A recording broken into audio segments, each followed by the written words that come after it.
All right, what's going on, guys? My name is Logan with West Desert Wheeler, and in today's video we have the new Axial Capra 4-wheel steer. So what's cool about this buggy from Axial right out of the box, you have some rear steer options that are independent from the front axle. This is the absolute best way to do it, so that way you can point your rears where you want, when you want, and drive the front where you need them. Real quick before I get too carried away, I am going to leave affiliate links down in the description to this truck, as well as some other things I'm going to talk about. So if you guys want to pick up anything that you see in the video, they are linked down below, and they kick a few bucks my way to help support the channel. So one thing I want to cover is that this is the Nitto version of this truck. There's also a Curry Enterprises edition with a bright red cage. Personally, I've seen them both, and I prefer the look of the Nitto truck. I just kind of like the livery a little more, as well as the black cage, kind of the standard.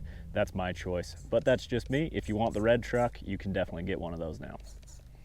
Well, all right, guys, let's get to it. I'm gonna run basically along the path of where I've run a competition course before. So we're gonna see how this Axial Capra does with its new rear steer function on my old course. So to control the rear steer, you've got this Spectrum 3-channel radio, and then right where my thumb is, there's a little toggle switch where you can click down or up, and that will change the rear steer positioning. So it's 5 positions. So I've got full lock, 50% centered, 50% full lock. So pretty easy to use, very intuitive, not too bad of a control setup. I really like that it is independent from the front.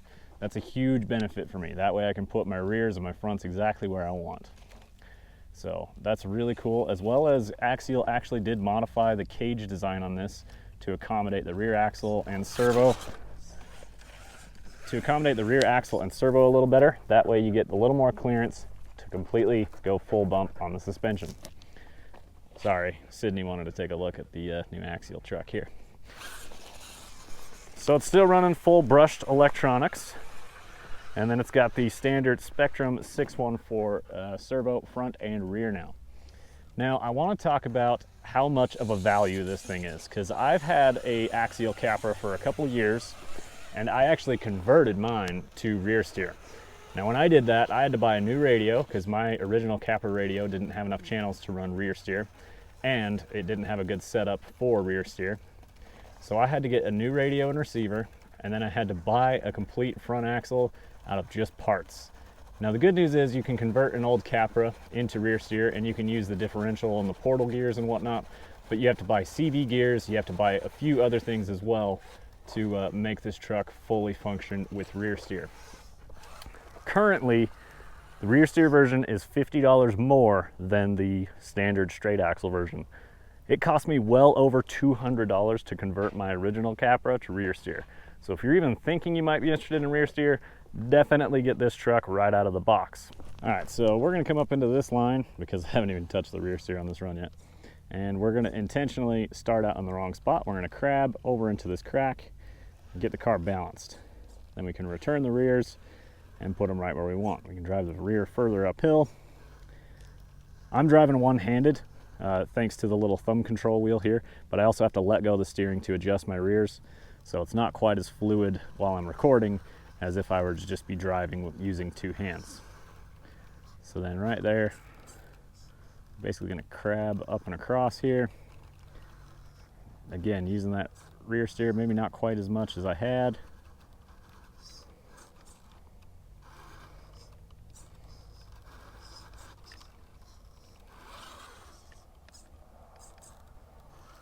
Awesome, perfect. Worked just like I needed it to. So let's take a really sharp turn here. That's another thing, is I'm still getting used to the controls, so I'll probably turn the wrong direction about every time I need to use it. So now we're gonna come up this wall and drive up into here.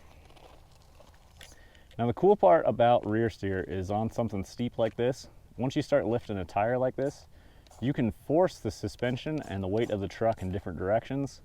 So if I go full right like I am, that lifted my tire more, and it's not gonna like that. If I go the opposite direction, it'll put weight back on that tire.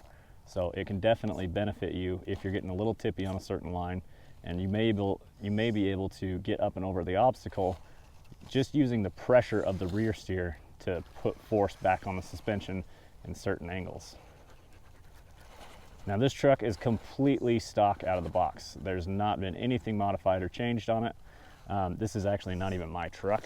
I get to borrow this one to go make a video. So one of my absolute favorite mods to do to a Capra is there are little spring cups that hold the spring on the shock here. The little retainer that I'm pointing at right there. If you just take that screw out and pop that off, the spring will fall all the way down to the axle mount, and the whole truck gets lowered about a ½ inch, and it sits much lower, a lot more planted while you're out there climbing on the rocks. I really like that because it's absolutely free. You keep the same shock length, so you keep all your articulation, but you lower your center of gravity, and the thing will climb steeper and side hill better as well. Okay, there we go. So here's a great point of rear steer is if you're backing up, now you have full control just like you would be if you're driving forward with a standard truck. You get to point the rear end where you want it to go on a backup, which is a huge benefit in a lot of situations. Even backing down off of obstacles, because the center of gravity is forward on these trucks. So if you want to back down something really steep, then leaving the battery weight on the front of the truck and driving down in reverse and controlling it with the rear steer is a big benefit. You can see if we can use the rear steer here to drive the car off the skid. Should come up right there. Nice. Now here's an area where I wouldn't mind having dig. This Capra does not have dig installed from it because the controller is only a 3-channel. You will need a 4-channel radio to use dig. Dig is in this truck, it's just locked out with a little spacer. So what you will need to complete it in the box they include the hardware and the servo saver for a micro servo. So you're going to need a micro servo and a 4-channel radio to get the dig to work. Now my suggestion for a 4-channel radio is a Flysky GT5. It has extra channels, so you can add different things on there if you want as well. But I use the Flysky GT5 on my rear steer Capra, and I'm going to show you guys that in a different video and show you exactly why I like the Flysky more than the other controllers available on the market. So while I'm struggling on this obstacle a little bit, one thing I'm reminded of is that Axial went to the larger Nitto tire, which is really nice. I prefer the look of this tire on the Capra a lot more than I did with the old narrower version of the Nitto. So big thumbs up to Axial there. I think that's a great improvement on this truck.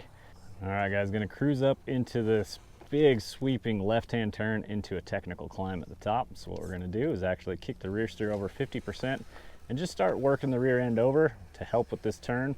You can even drive, well, I actually want to crab uphill at this point just to force the truck to climb. And then I can straighten up the rear, kick the rear out again, help make that corner a little better. And then right here, I'm going to use it to crab down into this obstacle, because I know I need to get the rear end of this truck low for this particular climb. So right there, we're going to turn opposite of the front and try and work this rear end a little bit lower than any other truck. A little bit lower so I can get on the line that I need to be on. Okay, this is about the spot where I want to bring the rears back. We're just going to leave those straight for a minute and bring the front end up. Maybe I will kick those down because there's a small ledge on that back left, and as I roll forward, having the tires pointed left is going to help stabilize the rear of the truck. And that front right's picking up in the air, so I need as much stability as I can in the rear. There it went. Leave the rear, let's kick it uphill a little bit, straighten it back out, and drove right through there. I didn't even have to take a back up. That's a pretty good hard line that this 4-wheel steer Capra made look like easy street. All right guys, here's a little area where we can test the side hilling ability of this Capra. Like I mentioned, taking out those shock cups will help increase the side hill ability of this Capra. They sit a little bit tall out of the box for my liking, but that free mod really helps out. So let's kick the rear tires uphill just a little bit, help get that car tracking where I want. Like I said, I always turn the wrong direction, no surprise. There we go. Cruised right through there. That was very off camber, and you could absolutely lose your truck off that ledge if you're not careful. Now, we're getting into a tight turn up a big ledge climb. This can be very difficult with trucks if you don't have the right setup. So given that 50% rear, trying to get these fronts worked away from that wall a little bit because they can get trapped up in that overhang. Now we're going full twist all the way up through here. Straighten out the rears, and up she goes. Made that look easy. My straight axle trucks do not like that line at all. Well, I'll tell you what, guys, this Capra I think is a great improvement on the original. I'm a huge fan of rear steer on my trucks. As you've watched through my videos, I've rear steered quite a few different vehicles just because I think it's so fun. I think that this is a great value for a truck as well. Like I mentioned, I spent over $200 to get mine set up the way I wanted it originally. And yeah, it was not cheap. The fact that it's only $50 more, you get a great controller that has the smart technology so you can see how full your battery is. Unfortunately, I'm not using a smart battery in this right now, but just a great controller. It works really well. I love that it's independent of the front. That's a must-have for my rear steer cars. So big thumbs up, Axial. I'm really liking the livery. I like the changes to the cage. Like I mentioned on that rear section, it's just uplifted a little more. And then the fuel cell actually is just a little bit smaller than the original as well. But a really cool car, big fan of it, and I'm liking it a lot. Well, I hope you guys enjoyed the first drive with the four-wheel steer Axial Capra. I'm gonna go right now and grab my Capra, and then we're gonna do a comparison on this thing. So keep an eye out for that on my channel. My name is Logan with West Desert Wheeler. Get subscribed so you don't miss that video. We will see you guys in the next one. Keep the rubber side down. Oh, hey, don't forget to pick up a West Desert Wheeler merch, as in hoodie or t-shirt, whatever your style is. I got a bunch of colors for guys and girls and kids as well. So don't forget to hit that and the affiliate links down below.